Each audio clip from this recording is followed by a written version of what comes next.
Hi folks, so it's time to decide what to read in February.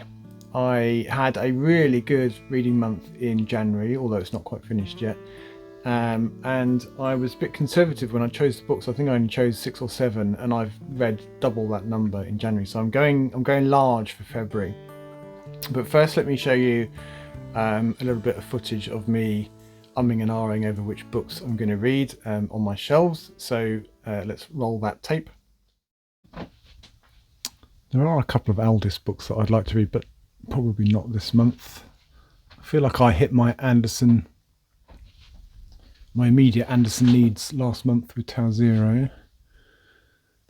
And the rest of the shelf is Asimov's that I've read most of them multiple times, so we can skip those, I think.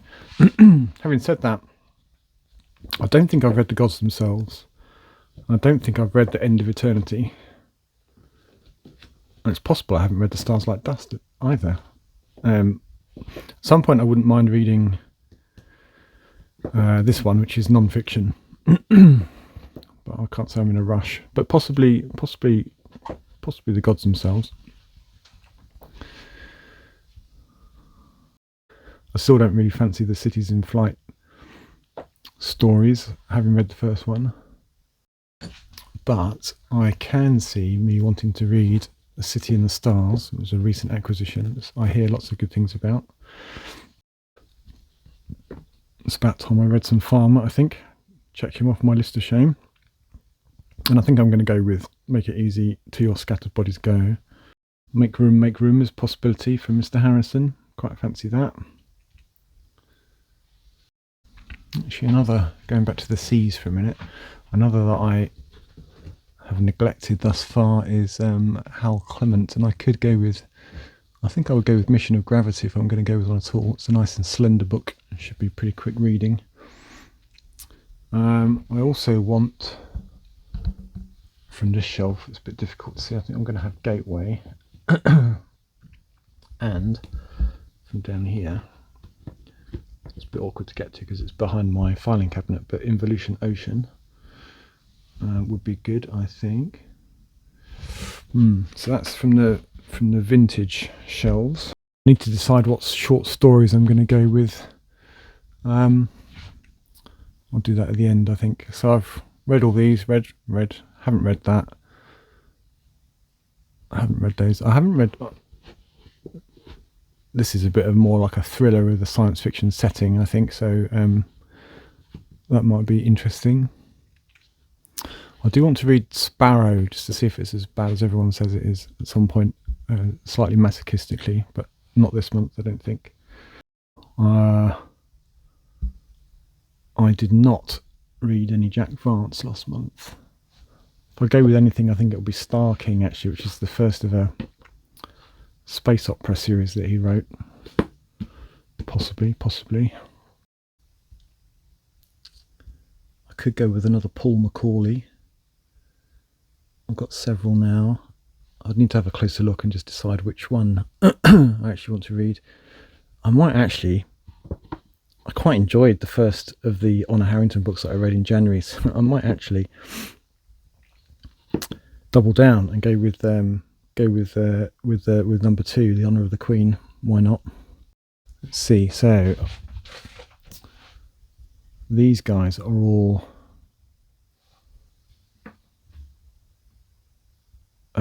books that I got at Christmas. I'd quite like to read Empire of Silence, which is the first of the Sunnita books. I'm a bit trepidatious about biting off the start of what's now a 5 or 6 book series. So maybe that, or maybe I'll take one of these more recent space opera type gigs, which probably be fairly fast reading, if not exactly slender. Don't know. Oh, one of those two. I'm not sure which one. One of those two might be good. Now then, I've read most of this shelf, but I have not read this one, and I really enjoyed Shelter, which was the first book in this little two-handed series. So I think that would be good. Also, would like to tackle some more of these Pan Lozenge books. Maybe that'll be my short story book for the month, although I have been warned against reading them all at once. Deathbird stories. But I think I also want a Bob Shaw. I think I'm going to go with Orbitsville. It's a big dumb object book. What about a Wyndham? I haven't read a John Wyndham in a long time, and there are a few that I'll move my silverware out the way. There are a few that I haven't read. I haven't read, for example, The Midwich Cuckoos, or The Trouble with Lichen, for that matter. So let me address that. I think I'm going to go with The Cuckoos first. Why not? And then another book that I might consider, just from this shelf down here. Let's move him up here. Is the I've read the first 3 of these Emma Newman books, but I have not read Before Mars. So that's another possibility. I've enjoyed all 3 of these actually, so it'd be good to close that series out. A Deepness in the Sky I would really like to read, but it's an immensely thick book. I don't know if I'm ready to tackle that yet. And then down here, one of these that I'd like to read. Oh, I've got that in hardback as well. I've forgotten about that. I need to get rid of the paperback. Market Forces is meant to be very good, by Richard Morgan, same guy that wrote Altered Carbon. So that's a possibility. And the other ones that I might want to take a look at this month are an Adam Roberts book. And I think I passed on this one last time, so that I think should go on the list this time round. That's probably enough to be going on with, although I massively undershot in January. I got through the sort of 6 or 7 books that I chose pretty quickly, and I'm going to finish the month on something more like 15, so I think I can be a bit more aggressive in my target, although February is a shorter month, I suppose. All right, that's enough shelf perusing. Let's take a closer look. So we have Gateway by Frederick Pohl, science fiction, space opera even, classic. Rich Man, Dead Man, those were the choices Gateway offered. The same for women too, of course. Gateway opened on all the wealth of the universe and on the reaches of unimaginable horror. The humans who rode the alien Ahichi spacecraft stored on the planetoid couldn't know whether the trip would make them millionaires. So you may know, Gateway is the first of several in the Ahichi sequence or saga or series, whatever, and it's a relatively slender book, which was the secret of my success in January. I chose quite a lot of slender books. So another slender one, even more slender in fact, is Involution Ocean by Bruce Sterling, which I think is his debut novel, and is his first book, definitely his first book. And it's set, I believe, on, it looks like it's a proper sailing boat, and it is, but it's sailing on sand and not water or dust. It's a dry planet. The only habitable portion of Nullaqua, so no water, is a handful of islands at the bottom of an immense crater. Surrounding the islands is a sea of the finest dust. And in that sea live the dust whales, whose bodies yield flare, a potent, exhilarating drug, sort of echoes of June and the sandworms there, aren't there? When flare is outlawed, John Newhouse, drifter and addict, joins the dust whaler Lunglance to obtain his own supplies. His trip is uncomfortable and dangerous, for he has reckoned without the rigours of the job, the deadly sharks and anemones, and without falling for Delusa, the winged alien woman for whom human touch is agony. And the last thing he's foreseen is what lies at the bottom of that unfathomed, silent deep. This is apparently an absolutely stunning tour de force, a thumpingly good read, sheer excellence, so says Harlan Ellison. A number of people have recommended that to me, so I'm looking forward to reading it. And then as a book that I got in a haul just before Christmas, City in the Stars. It's a Corgi science fiction collector's edition of a Clark book I haven't read. I've read quite a few of his over the decades, but I haven't read this one. So this is the story of the last remaining city on Earth, the city of Diaspar. Inside the city, humanity was hiding, and outside the city were the invaders. Imprisoned by fear, Diaspar floated like a brilliant bubble down the river of time. Alvin was a unique, the first man to be born for millions of years, and he was determined to pierce the bubble, to rediscover the way to the stars and to defy the threat of the invaders. Sticking with the vintage for a while is Bob Shaw's Orbitville, a big dumb object story.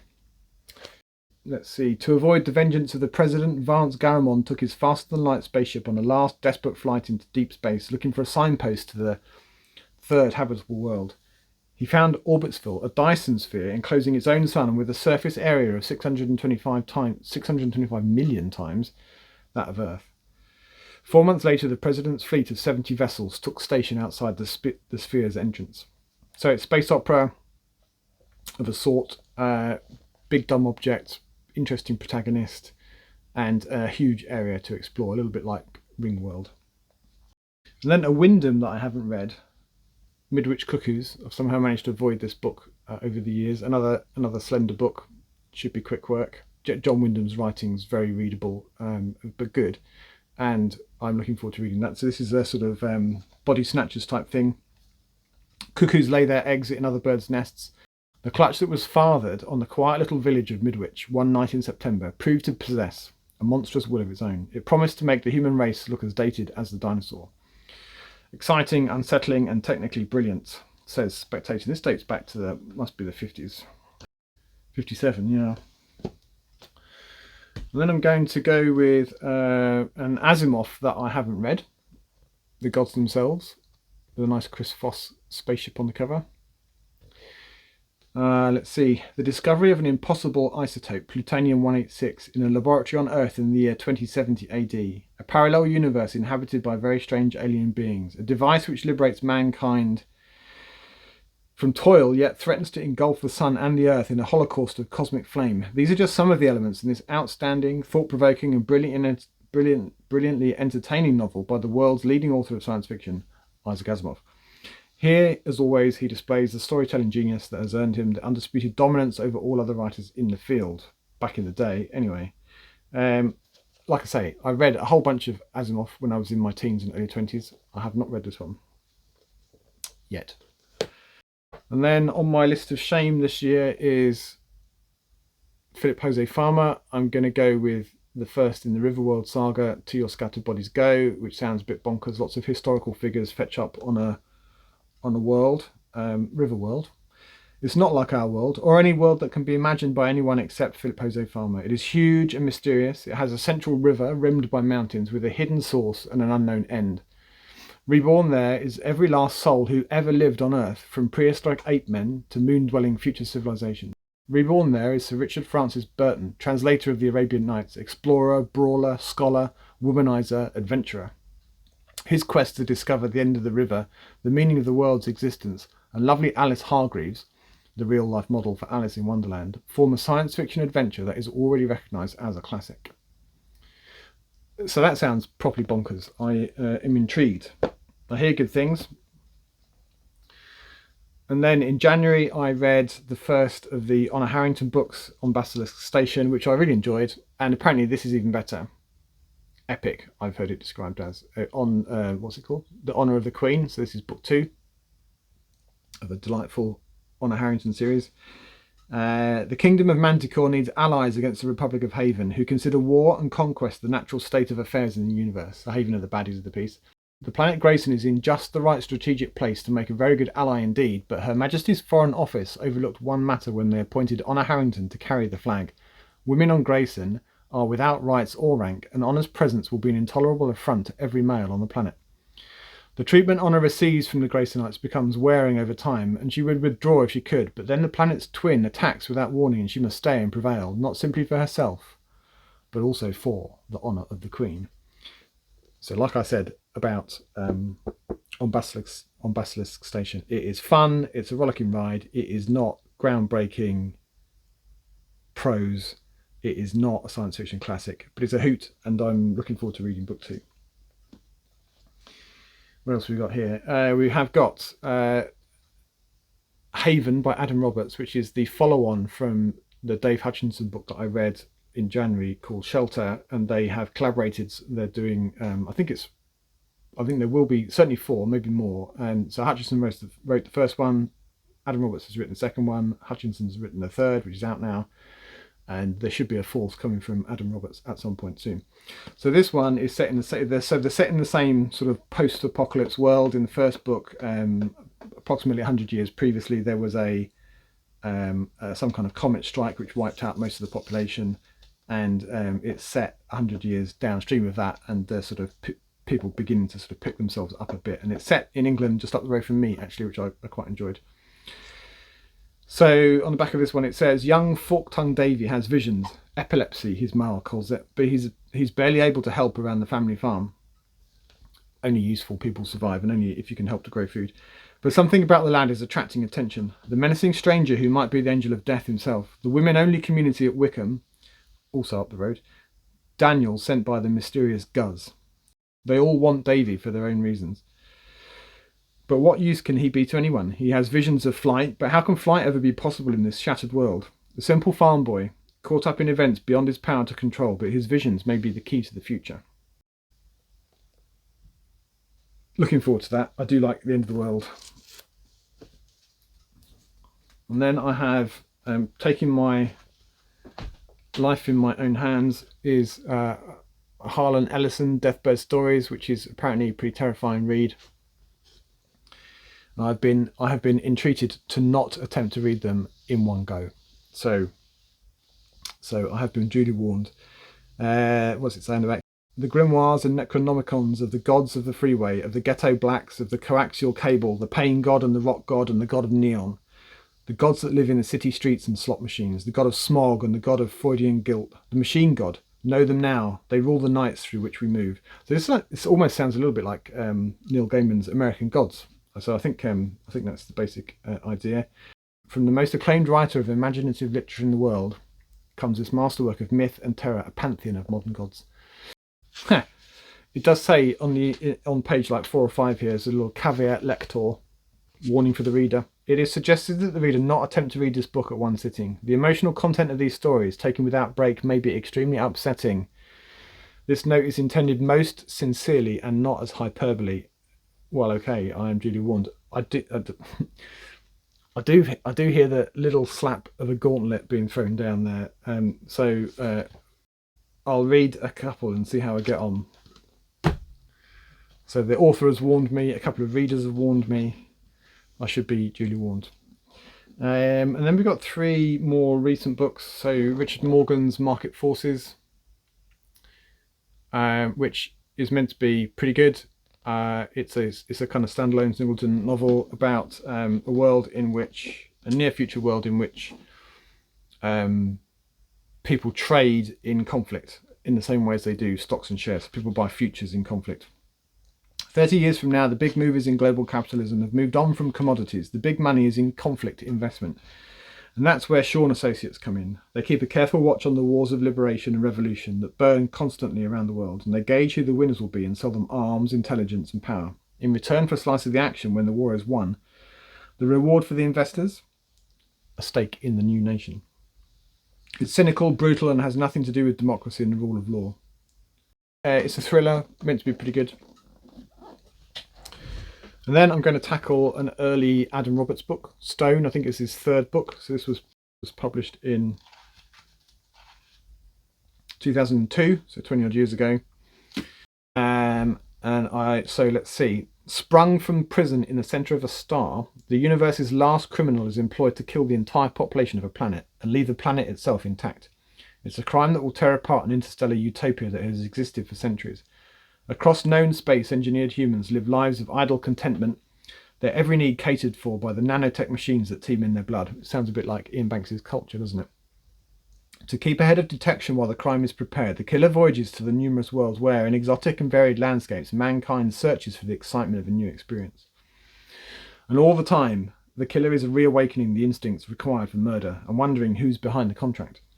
In a society that's forgotten how to commit crime, who could possibly aspire to genocide? Liking the sound of that. And another book that I'm really liking the sound of, that I got for Christmas, is The Empire of Silence, which is the first of the Sun Eater series by Christopher Rocchio. I gather that the first book is pretty good, and then it gets better and better. And I think, is it book 5 or book 6 is just about out now. So I've got a bit of catching up to do. I only have this one, and I saw a review just the other day by Nikki over at Obsessive Bookseller, and she was raving about it, and I have heard good things, and so I'm looking forward to reading this. I can't quite place it. It sort of has a look of a fantasy cover on the front of it, and it's like there's a sword. So is it science fiction? Apparently it is. There are planets. It was not his war. On the wrong planet at the right time, for the best of reasons, Hadrian Marlowe, who's the sort of protagonist hero of the piece, started down a path that could only end in fire. The galaxy remembers him as a hero, the man who burned the last seal sin from the sky. They remember him as a monster, the devil who destroyed a sun, casually annihilating 4 billion human lives, even the emperor himself, against imperial orders.